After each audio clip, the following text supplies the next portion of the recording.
Love has been turned into a word, a feeling, a transaction. But long before it was an emotion, love was a force, and everything that exists was shaped by it. What is love? Let's start with something bold. Most of humanity has misunderstood love. For generations, we've confused love with emotions, reactions, or even a special move of God. We've treated love like it's just one feeling on a long list, next to happiness, joy, sadness, anger, and so on. But that's not what love is. Ask yourself, what is love really? Is it loyalty? Is it care? Is it peace of mind? Is it happiness or joy? Somewhere along the way, we mixed love in with emotions and outcomes and lost sight of what it truly is. This chapter is here to clear that up, not in a cold academic way, but in a way that speaks to your spirit. My hope is that as you read, something inside you quietly says, "I've always known this." Let's get straight to the point. Love is the author, spark, and foundation of all existence. Love is the infinite flow of life, the source behind everything that exists, the reason anything is at all. If it isn't love, then what else could be at the root of existence? Every spiritual path, in one way or another, agrees on this. We were created because of love. Not just by love, but from love. And more than that, the Creator is love. Love isn't just something the Creator does. Love is what the Creator is. Out of everything we were given, sight, breath, time, consciousness, the greatest gift of all is love. That means you are an extension of love. Everything in existence, from galaxies to grains of sand, is part of that same flow. Love gave us the most powerful thing, freedom. Freedom to choose who we want to be, how we want to live, what we want to believe. You've probably heard the saying, if you love someone, set them free. That hits so deeply because it reflects the very nature of true love. Love doesn't cling.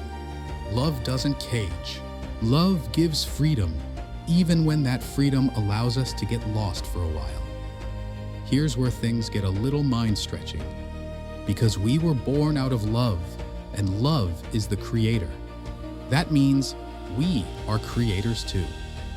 Not little gods in an ego sense, but true extensions of the Creator's creative power. Through love, we shape our reality. Through love, we give meaning to existence. Through love, we create who we are becoming. The power of love is so pure and so strong that it cannot help but create. Our existence is not a random accident. It's the result of love wanting to express itself. Before love was even called love, it already existed. Creation didn't start from nothing. It has always been. Past, present, and future, all alive at once in ways our human minds can barely touch. Everything, space, time, numbers, letters, energy, all of it is alive in its own way. All of it was imagined into being with intention. You are not just another person. You are a living expression of that original love, freedom, and the confusion that came with it. Now here's where things got messy. Love gave us freedom, but freedom without understanding can lead to confusion. There was no owner's manual handed to us when we came into existence. Humanity was given free will and sent into a vast universe of emotions, choices, and possibilities. So what happened? We got lost. We became attached to emotions, good and bad. We leaned on them for identity, guidance, and meaning. We felt joy, anger, sadness, jealousy, excitement. And we thought, this must be what love is. But emotions are not love. They are reactions to love. They are responses to what we think, believe, and imagine. Why didn't God just program us? You might be thinking, if God is love and knew we'd get lost, why didn't God just program us to be perfect? Because control is not love. Any form of manipulation, forced behavior, or love with conditions is not true love. That would be ignorance and fear dressed up as protection. True love says, I set you free, and I trust that one day love will call you home.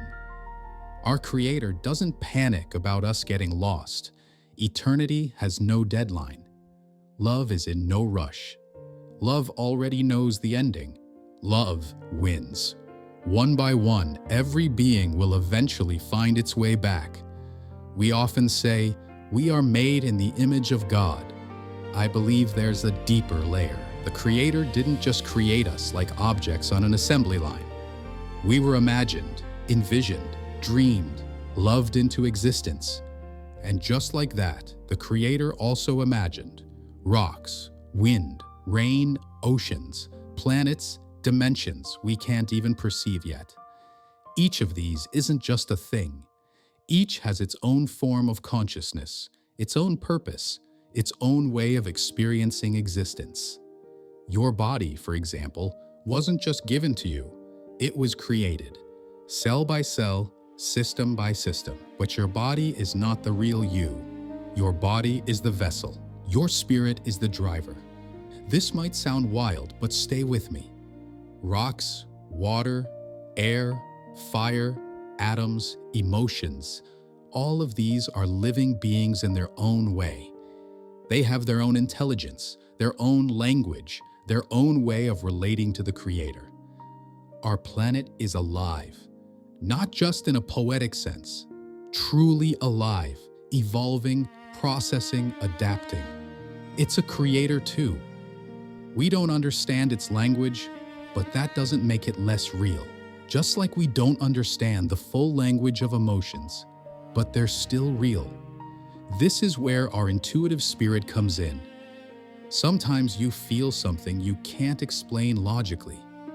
That's your spirit picking up on communication beyond words. In today's world, we've turned love into something transactional and fragile. We quietly believe things like, if you disagree with me, you don't love me. If you don't meet my conditions, you don't love me. That's not love. That's emotional negotiation. The dictionary defines love as a strong affection for someone, a feeling of warm attachment. Sexual passion or desire, those are expressions and outcomes of love, but they are not the source. Love is not a feeling you fall into, a mood that comes and goes, a reward you earn. Love is the source from which emotions are born. Emotions are finite. They have thresholds and conditions. Something has to happen. A standard has to be met. A belief has to be triggered. Love has no such limit. Here's a key point. Emotions are living beings of their own. They are not illusions. They're not just in your head. They're not fake. They are companions, responders, mirrors, but they are not love itself. You can't control emotions like objects because they're not objects. They're more like dance partners. If you try to dominate them, you'll get lost. If you collaborate with them through love, you'll flow in synchronicity to better understand true love. Let's talk about what I call vibrational instincts. These are natural movements of the soul that love creates in us. I believe there are 8 of them, but here I'll focus on 4. The others will make more sense later in the book. Think of these 4 as ways love shows up without needing logic, reward, or permission. 1. Creation.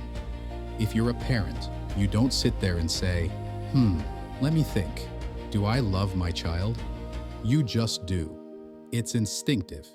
You don't have to decide to love your child. Love is already there.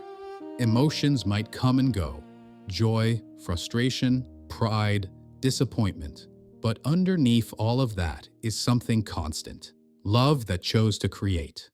2. Nurture. You don't sit and debate whether or not to feed your child. You don't think, should I give them food or not today? You automatically provide. If you think about anything, it's what to cook, not whether to cook. That's nurture. That's love moving instinctively, not logically. 3. Service. Parents serve their children all the time, often without realizing it. You give them time, energy, effort, sleep, attention. You sacrifice your personal comfort daily, and yet you don't sit there calculating every cost. You just do it, because love pulls you into service. True service isn't forced. If it's done out of guilt, fear, or obligation, it becomes sacrifice. If it's done from love, it's a willing offering. 4. Guardian. If your child were in danger, you wouldn't think twice. You'd run into fire, shield them from harm, stand between them and the storm. Give your life if you had to, not because you thought about it long enough, but because love moved faster than fear. That's guardian love, protective, fierce, and willing. I use parents as an example because I believe they get a glimpse of what the Creator feels toward us. Your child can be disobedient, rude, frustrating, and yet you still love them. You can be angry at what they do and still love who they are. That's how love works. Now take that and magnify it beyond human limits. That's how the Creator loves us. When you walk in love, something beautiful happens. Your mind becomes clearer. Your heart becomes lighter. Chaos loses its grip. Peace is not the definition of love. Peace is the result of moving closer to love.